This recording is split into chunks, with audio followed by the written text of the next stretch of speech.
नमस्कार दोस्तों, एसएसटी ज्ञान सागर चैनल में आपका स्वागत है। चलिए शुरू करते हैं। आइए देख लेते हैं शिक्षा जगत से जुड़ी प्रमुख खबरें कौन कौन सी खबरें हैं। जल्दी से वीडियो लाइक करें, शेयर करें। जिन छात्रों ने चैनल को अभी तक सब्सक्राइब नहीं किया है वो चैनल को जल्द सब्सक्राइब करें ताकि इस प्रकार की सॉलिड और ऑथेंटिक न्यूज मिलती रहे। फ्रेंड्स, जैसा कि स्क्रीन पर आप देख पा रहे होंगे, इसमें पीजीआई में 614, डॉक्टर समेत 2314 भर्ती होगी। एनआईएस 10वीं और 12वीं की परीक्षा 10 से, असिस्टेंट प्रोफेसर के 22 पदों पर अवसर। यूपी टेट के लिए आवेदन की प्रक्रिया शुरू। शिक्षा जगत से अन्य भी खबरें हैं, आइए स्टेप बाय स्टेप देखते हैं। स्क्रीन पर आप देख पा रहे होंगे एनआईओएस 10वीं व 12वीं की परीक्षा 10 से, ये पटना का न्यूज है। एनआईएस ने 10वीं और 12वीं की परीक्षा कार्यक्रम घोषित कर दिया गया। परीक्षा कार्यक्रम अप्रैल 2026 में होने वाली सैद्धांतिक परीक्षाओं के लिए पूरे देश में लागू होगी। अब छात्र अपने अपने विषयों के अनुसार परीक्षा तिथि ऑनलाइन आसानी से देख सकते हैं। सैद्धांतिक परीक्षाएं 10 अप्रैल से शुरू होगी और 6 मई तक चलेंगी। इसी प्रकार नेक्स्ट खबरें हैं। असिस्टेंट प्रोफेसर के 22 पदों पर आवेदन का अवसर दिया है। दक्षिण बिहार केंद्रीय विश्वविद्यालय में असिस्टेंट प्रोफेसर के 22 पदों पर भर्ती के लिए आवेदन मांगे गए हैं। इसके तहत शिक्षा शास्त्र, गणित, भौतिक, रसायन विज्ञान, इतिहास, अन्य विषयों के लिए भर्ती होगी।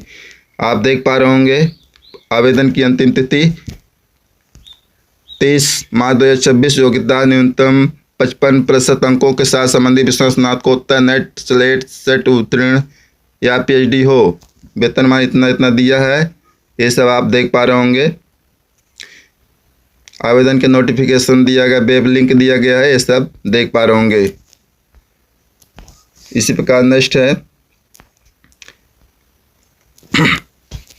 भारत सरकार स्वास्थ्य और परिवार कल्याण मंत्रालय, स्वास्थ्य सेवाएं महाविद्यालय, ग्रामीण स्वास्थ्य परीक्षण केंद्र, ये नई दिल्ली से दिया हुआ है। रिक्ति पत्र दिया हुआ है। निदेशक ग्रामीण स्वास्थ्य प्रशिक्षण केंद्र नजफगढ़, नई दिल्ली, ग्रामीण स्वास्थ्य परीक्षण केंद्र में दिया गया है प्रतिनियुक्ति। इसमें दिया पदों की संख्या दिया, बायोमेट्रिक इंजीनियरिंग 1 पद, मेडिकल लेबोरेटरी टेक्नोलॉजी 6 पद, रेडियोग्राफर 6 पद। इसमें आप देख पा रहे होंगे पदों का विवरण, अन्य नियमित शर्तें। स्वास्थ्य परीक्षण केंद्र वेबसाइट, इस वेबसाइट DRWW करके पर उपलब्ध है। उम्मीदवारों की सलाह दी जाती है कि वे सभी सूचनाओं को निश्चित अंतराल पर वेबसाइट पर देखें। पूरे डिटेल देखने के लिए आप इस वेबसाइट पर देख सकते हैं, जानकारी ले सकते हैं, भर सकते हैं। नेक्स्ट दिया है यूपी टीईटी के लिए आवेदन प्रक्रिया शुरू। प्रयागराज का है यूपी का। उत्तर प्रदेश शिक्षा सेवा आयोग ने यूपी टेट यानी यूपी टीईटी 2026 के लिए ऑनलाइन आवेदन प्रक्रिया शुरू कर दी है। आयोग के उप सचिव की ओर से जारी सूचना के अनुसार 27 मार्च से अभ्यर्थी आवेदन कर सकेंगे, जबकि आवेदन की तिथि 26 अप्रैल निर्धारित की गई। अभ्यर्थियों को आवेदन में किसी प्रकार की त्रुटि सुधार के लिए 1 मई तक समय दिया गया है। आवेदन के अध्यक्ष डॉक्टर प्रशांत कुमार ने ऑनलाइन माध्यम से आवेदन पोर्टल को औपचारिक रूप से गो लाइव किया है। तो ये स्टेटस इस प्रकार दिया है। अगली सूचना है जेईई मेन की परीक्षा तिथि में बदलाव होगा, यानी केरल का तिरुवनंतपुरम का है।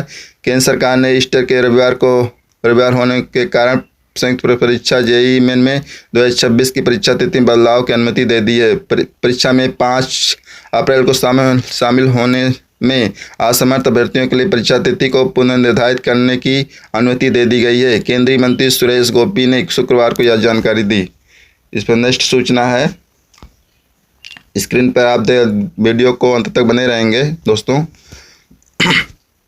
दिल्ली पुलिस की भर्ती में पूर्व अग्निवीरों को छूट मिलेगी। इसमें केंद्रीय गृह मंत्रालय ने अनुमति प्रदान की है। आप देख पा रहे होंगे केंद्रीय गृह मंत्रालय ने शुक्रवार को अग्निपथ योजना के तहत प्रशिक्षित कर्मियों अग्निवीर को कांस्टेबल के रूप में भर्ती करने की अनुमति दे दी है, जिसमें उनके लिए विशेष आरक्षण और छूट का प्रावधान दिया गया है। इसमें आप देख पा रहे होंगे दिल्ली पुलिस ने 1980 के तहत नियम 80 के तहत 9 में संशोधन करके यह बदलाव किया। भारत में राजपत्र में प्रकाशित इस अधिसूचना ने कांस्टेबल भर्ती के लिए मौजूद मानदंडों में आमूल-चूल परिवर्तन किया है। तो इस प्रकार आप देख पा रहे होंगे दिल्ली पुलिस की हो गई। नेक्स्ट सूचना है प्रैक्टिकल में कम ज़्यादा अंक देने पर बताना होगा कारण, यानी 50% से कम और 90% से ज़्यादा अंक देने पर स्पष्टीकरण जरूरी है। कम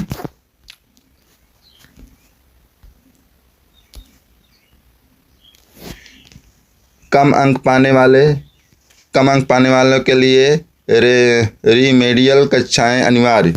तो ये रहा आपका प्रयागराज का लचीली पुनः परीक्षा प्रणाली।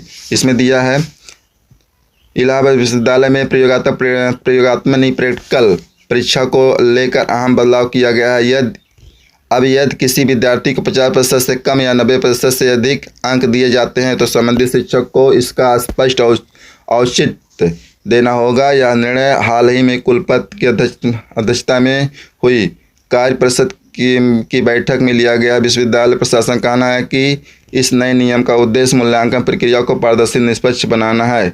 इसके साथ ही जिन विद्यार्थियों को कम अंक मिलते हैं उनके लिए अनिवार्य रूप से रीमेडियल यानी सुधारात्मक कक्षाएं भी चलाई जाएंगी ताकि उनकी पढ़ाई में सुधार हो सके। नई शिक्षा नीति NEP 2020 लागू होने के बाद विश्वविद्यालय में परीक्षा प्रणाली में भी बदलाव किए गए हैं।